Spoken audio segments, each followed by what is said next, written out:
خب حتما شنیدید که گاهی وقتا قیمت در بازارهای مالی دچار حباب میشه و به قول معروف حباب میگیره.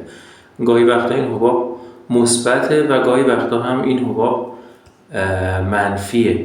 یه نگاهی به چارت خودرو بندازیم. این تایم فریم هفتگی هست که حالا بعد از ریزش سال 99 قیمت خودرو توی این محدوده ها دیگه پایین‌تر نرفت، هولوش 160 تومن و بعد از اون دیگه توی یک مسیر و یک کانال صعودی قرار گرفته و مدام کف و سقف‌های پیاپی زده. گاهی وقتا پیش اومده که حالا می‌بینید خیلی کم یا حالا از بالا یا از پایین کانال بیرون زده و یه وقتایی هم خیلی این مقدار خارج شدن بیشتر بوده، از جمله سال 1402 که قیمت خودرو تا حدود 440 تومن هم بالا رفته ولی بلافاصله برگشته به داخل کانال.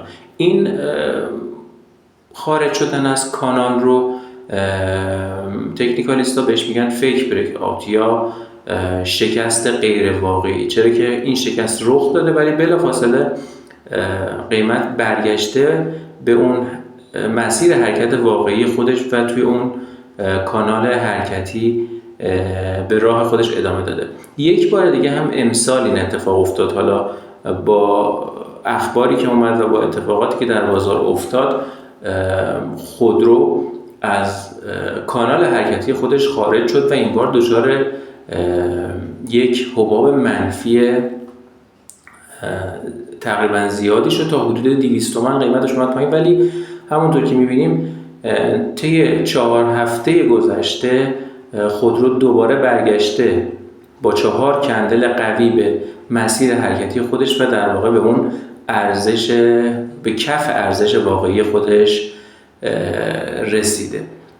حالا اینکه تو آینده چطور میخواد به حرکت خودش ادامه بده بحث دیگه هست، ولی الان دوباره به اون کانال حرکتی خودش که از سال 99 برای خودش در نظر گرفته برگشته.